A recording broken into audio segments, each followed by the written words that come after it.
Так, туғандар, жалпыңыздарга ассаламу алейкум. Биздин YouTube көрүүчүлөр, так маалымат каналыбыздын катталуучулары. Туғандар, дагы лайктан басыңыздарчы. Бүгүн дагы рубль өзүнө жакшы көрсөтүп атат. Бул дагы бир чоң жаңылык биздин Россиядагы мекендештер үчүн. Бүгүн 2024-жылдын мынакей 7 декабрь күнү болуп калды. Аптанын бүгүн ишемби күнү. 6 күнү туғандар.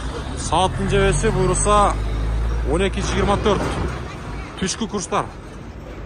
Рубльді қараңыздарчы, сатып алуу 0,850 тыйын, доллар 86,80, евро 91,00 тыйын.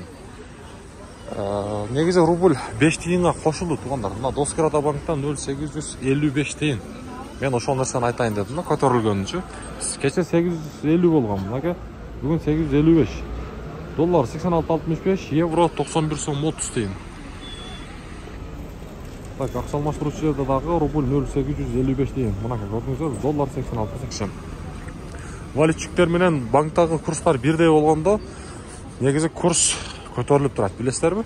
Мынакей буйруса, эми дагы көтөрүлүп турса, сиздерге жаңылык айтып турам. Лайктан басып коюңуздар, колдоо иретинде.